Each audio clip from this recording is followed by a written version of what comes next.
I need lights! Marker! Roll camera! We have speed! Action!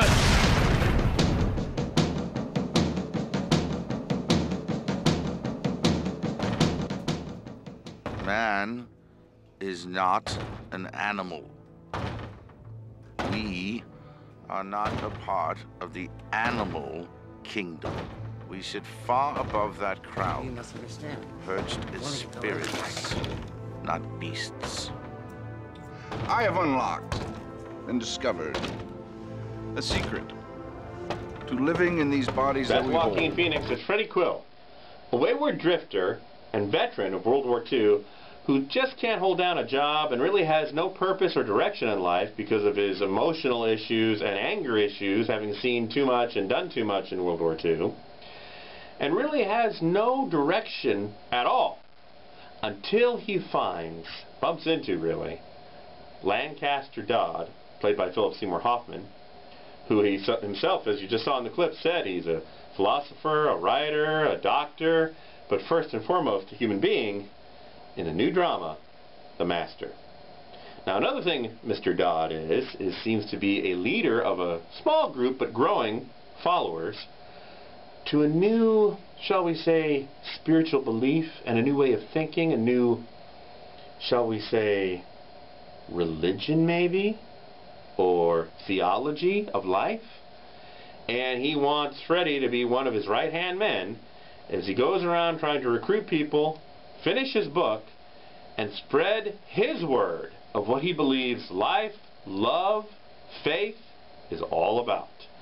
And along the way, Freddie starts to become dedicated to him, and then eventually will start to question whether Lancaster Dodd really seems to know things or is just full of hot air and a lot of lies and disbelief. Good science allows for more than one opinion. Otherwise, you merely have the will of one man, which is the basis of a cult.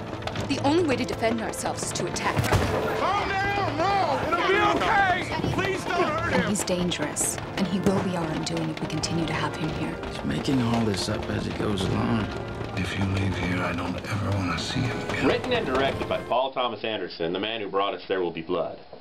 The Master is a drama, at times melodrama, that benefits greatly by a standout, almost great performance by Phillip Seymour Hoffman as Lancaster Dodd. Now remember, this character is loosely based and inspired by L. Ron Hubbard, the man who wrote Dianetics and created Scientology. It's a strong performance, really is, and he's riveting it. The best scenes are with him.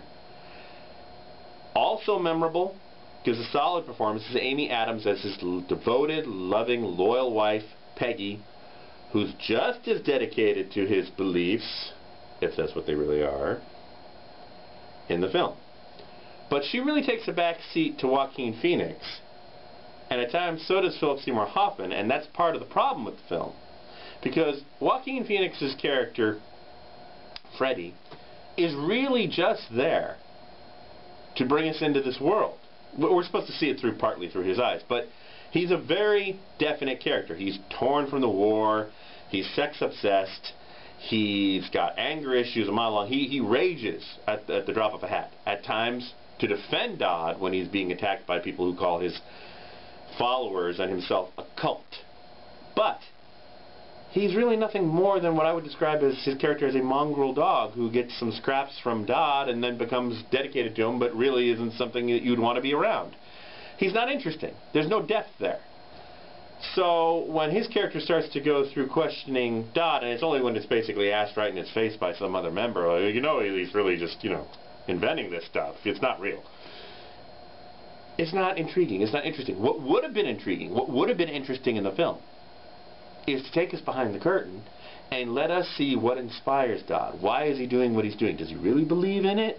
Or is he making it up? Is he just trying to create himself to be greater and bigger than he really is? What motivates the man? We never really see it. They touch upon it maybe once in the movie, and that's it. Big letdown there.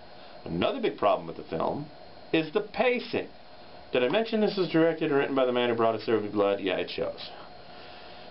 Unbelievably slow and tedious. This movie is already almost 2 hours and 30 minutes, and we don't even get to the the Dodd character until about 35 to 40 minutes in the film.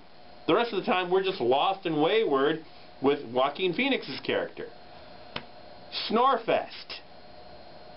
Took forever to get this thing started. And then finally, when you think the film's going to get deep and you think it's going to connect and you're going to actually see something interesting and learn something about the Dodd character and see how it really all started and how they were really kind of persecuted in different states and had to move around, no, we get none of that. Just touched upon, and we go back to the Freddy character and what's motivating him and why is he sex obsessed and, oh look, he's having a rage tantrum again. Boring. And that's ultimately what this film became. Boring. What should have been intriguing and interesting only gets credit, any kind of credit, for being somewhat worthwhile because of Phillip Seymour Hoffman and Amy Adams' performances.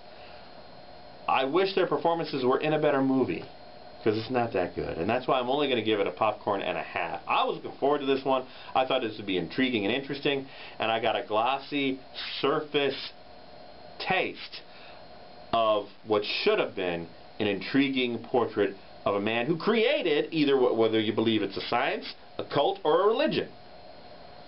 What a waste. Once again, a popcorn and a half. With Kevin at the Movies, I'm Kevin Finnerty, online and on the air every Sunday afternoon at 1, News Radio FM 95.7 and AM 600 KOGO.